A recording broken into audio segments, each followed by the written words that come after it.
evening. This afternoon, we are very proud to present to you a panel for House of a Thousand Corpses with Sid and Bill Mosley.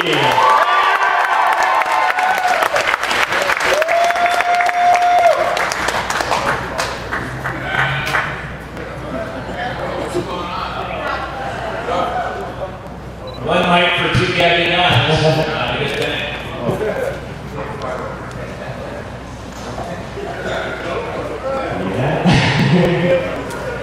All right, gentlemen, thank you again very much for joining us here this weekend for Mad Monster Party. It's been 14 years now since you guys filmed House of a Thousand Corpses.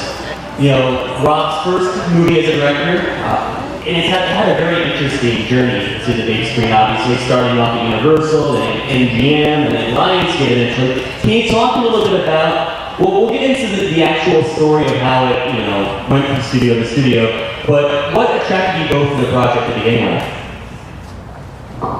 Money.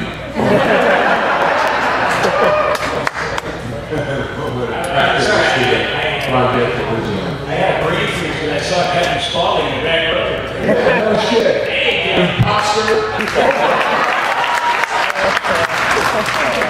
You're looking good, pal. it's lunchtime. I want some chicken, man. I had basically stepped away from the business to give people a chance to relax and engage their brain and figure out that I could do more than just point a gun in somebody's face. And got a call from my agent, and he says, "Okay, here's the deal." I said, "Ah, shit, what now?" And he says, "Go to this building, sign a letter of non-disclosure, take the script home, read it. If you like it, the part's yours." I said, "Well, somebody's starting to think, right?" And so I took it home, I read it, I said, "I have so much fun with this damn thing. Yeah, let's do it." That's how it happened. How about that shit? That's a happy story. I was dressed as Chop Top emceeing a little Universal Studios horror award show called the Igor Awards back in October of '99.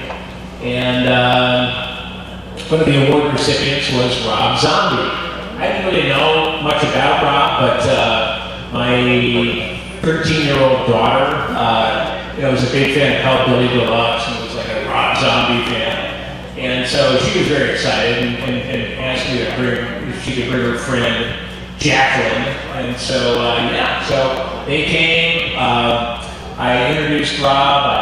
I gave him a little demon statue. It was apparently the first award he'd ever won.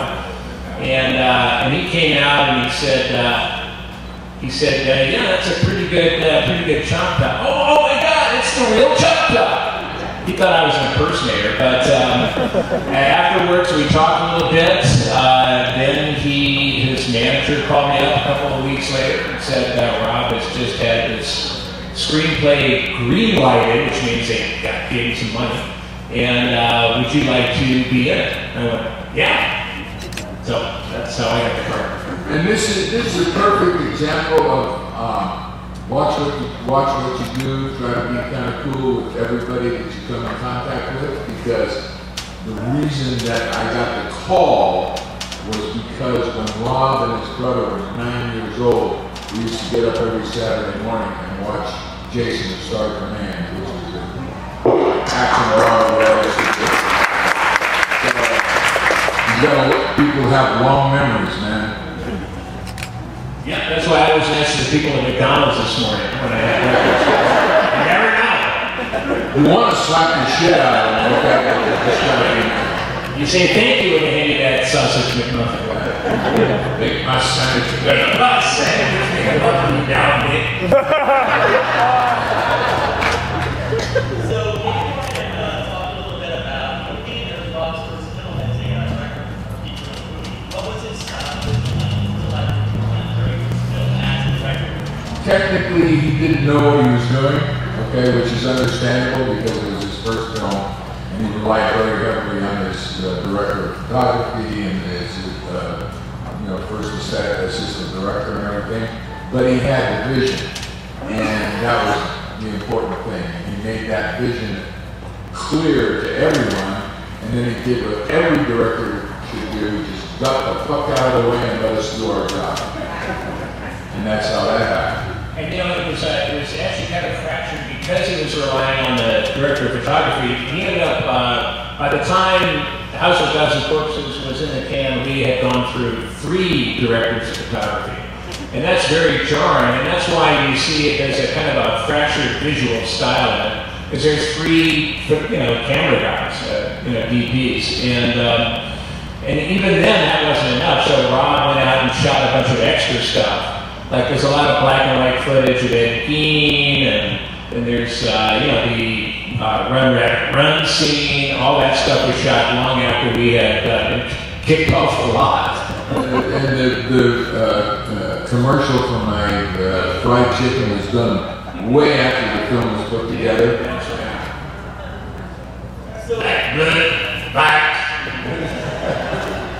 So Stacy Schneider, who was the head of Universal Studios, after the film was over, they found her crying and shaking uncontrollably in the lobby. Somebody had to drive her saggy ass home.